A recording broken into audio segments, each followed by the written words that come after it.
Assalamualaikum warahmatullahi wabarakatuh. Alhamdulillahirabbil alamin wa bihi nasta'in alla umurid dunya waddin. Wassalatu wassalamal anbiya'i wal mursalin wa ala alihi washabihi ajmain. Alhamdulillah, kita semua sampai saat ini masih diberikan kesehatan jasmani dan rohani dari Allah Subhanahu wa taala, sehingga kita dapat berkumpul dalam acara ini yang insya Allah dimuliakan olehnya, serta tidak lupa mengucapkan sholawat dan salam ke junjungan Habibna wa Rasuluh Muhammad Sallallahu Alaihi Wasallam. Bapak dan Ibu Dewan Juri yang saya hormati, dan Bapak Ibu Dewan Guru yang mendampingi, serta teman-teman yang saya banggakan, izinkan saya berpidato mengenai ilmu agama. Selama ini kita menganggap menuntut ilmu adalah sesuatu yang tidak penting, karena kebanyakan kita tidak mengetahui bahwa menuntut ilmu dalam agama Islam adalah suatu kewajiban, di mana Rasulullah Shallallahu Alaihi Wasallam bersabda, "Thalabul ilmi faridatun ala kulli muslimin." Menuntut ilmu itu wajib atas setiap muslim. Dalam hadis ini, setiap muslim diwajibkan untuk menuntut ilmu, melainkan bukan ilmu dunia, tapi ilmu agama. Maknanya, kita diwajibkan menuntut ilmu, terutama ilmu yang berkenaan dengan amalan yang fardu ain. Misalnya, sholat merupakan salah satu ibadah wajib bagi setiap muslim, maka mempelajari hukum tentang sholat merupakan salah satu kewajiban. Dalam hal ibadah puasa misalnya, maka mempelajari ilmu tentang puasa merupakan salah satu kewajiban. Dan begitu juga dengan ibadah lainnya, maka mempelajarinya adalah suatu kewajiban.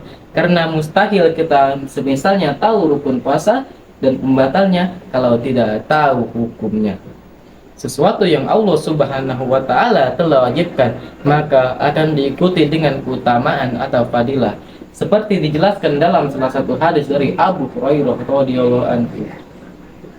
Man salaka tariqan yaltamisu fihi ilman sahalallahu bihi tariqan, yang artinya barang siapa yang berjalan untuk mencari ilmu, maka Allah Subhanahu wa taala akan memudahkan jalan dirinya menuju surga.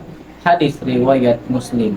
Sebagian ulama memandang hadis ini seperti teksnya, yaitu usaha kita dalam mendatangi majelis ilmu sudah dihitung sebagai pahala yang akan Allah Subhanahu wa taala jadikan mudah jalan menuju surga. Sebagian ulama mengatakan bahwa dengan mendatangi majelis ilmu, maka kita akan tahu berbagai macam hukum Islam. Dengan itu, hidup kita akan berjalan sesuai dengan ilmu syariat, sehingga amalan yang dijalankan sesuai dengan syariat Islam, maka dengannya Allah Subhanahu wa taala akan mudahkan jalan dirinya menuju surga. Amin ya robbal alamin. Selama ini kita hanya berkutat dengan masalah dunia, sehingga mempunyai pikiran bahwa harta adalah tanda kebaikan yang Allah Subhanahu wa taala telah berikan. Namun, pemikiran itu adalah hal yang salah besar. Pemahaman akan ilmu agama lah yang menjadi patokan. Maka alangkah meruginya orang yang tidak mau belajar ilmu agama. Dalam sebuah hadis Nabi menyebutkan bahwa Allah Subhanahu wa taala murka kepada seseorang yang mampu mempunyai ilmu dunia, bahkan mahir dalam perkara dunia, tetapi bodoh dalam perkara agama. Nauzubillah min dzalik. Jika dilihat dalam realita kehidupan saat ini, betapa banyak manusia yang mempunyai title berderet, tetapi ketika ditanya mengenai rukun sholat misalnya, mereka tidak mengetahuinya.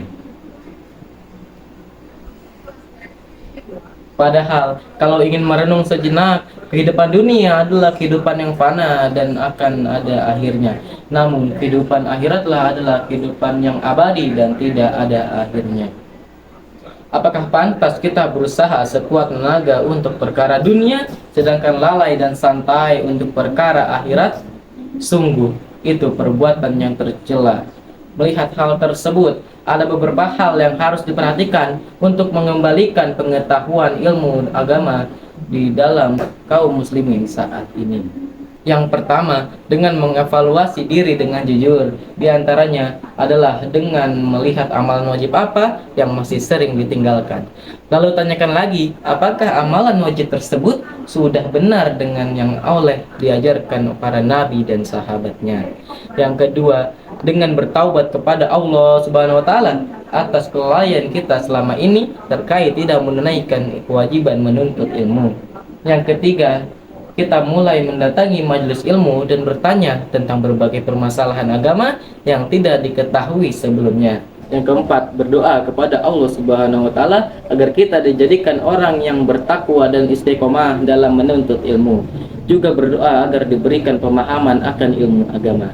Dan yang terakhir, amalkan ilmu yang sudah didapatkan. Ini merupakan hal yang penting yang masih sering tidak diindahkan oleh para penuntut ilmu.